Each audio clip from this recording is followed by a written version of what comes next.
Assalamualaikum warahmatullahi wabarakatuh. Perkenalkan, nama saya Hasna Zaji Amatullah dengan NIM 222111388 kelas 3 JHES Fakultas Syariah.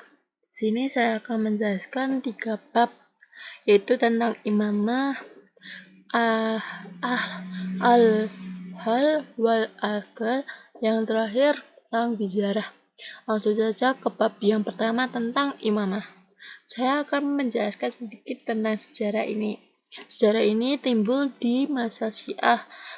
Syiah meyakini bahwa kepemimpinan setelah Nabi Muhammad harus diturunkan secara ilahi kepada imam yang dipilih oleh Allah. Karena menurutnya setelah imam tersebut ialah pewaris saja. Yang kedua tentang pengertian imamah. Imamah yaitu anggota tertentu dari garis keturunan Nabi Muhammad berasal dari Tuhan sebagai pemimpin spiritual dan politik dan pemandu umat Islam setelah kematian Muhammad. Pandangan tokoh. Menurut salah satu tokoh Islam, dia berpendapat bahwa imamah dalam pandangan salah satu tokoh ini adalah kepemimpinan yang sempurna dan umum yang berkaitan dengan masalah khusus dan umum yang menangani persoalan-persoalan penting yang berkaitan dengan agama dan dunia.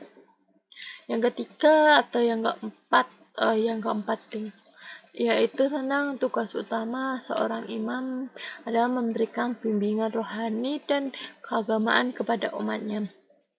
Kita langsung saja ke bab yang selanjutnya tentang al-hal wal akal.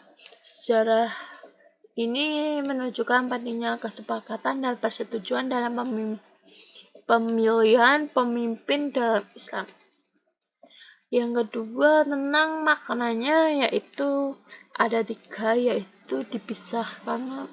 Yang pertama ahlu, artinya orang yang berhak.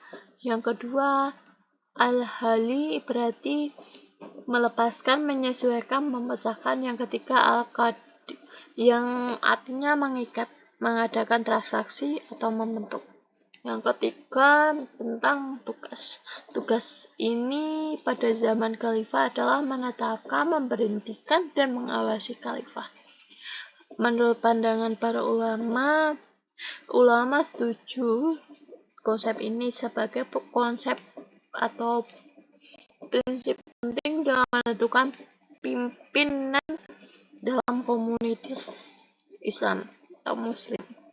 Yang terakhir tentang wizarah. Pengertian wizarah ialah diambil dari al-wazir yang berarti berat. Hal ini dikarenakan seorang wazir memiliki tugas berat.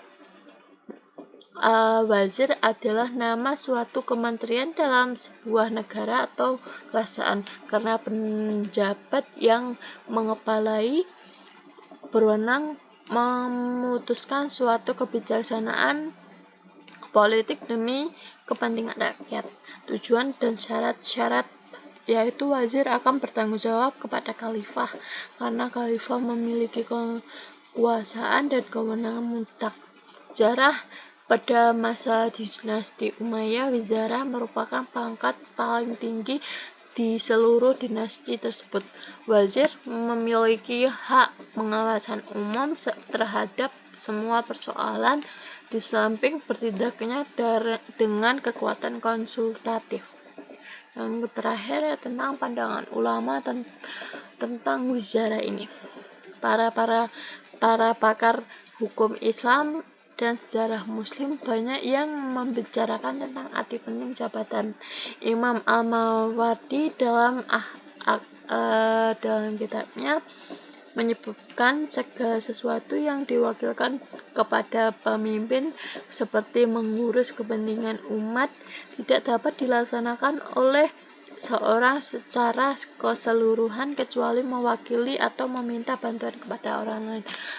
Cukup sekian presentasi dari saya, kurang lebihnya mohon maaf. Wassalamualaikum warahmatullahi wabarakatuh.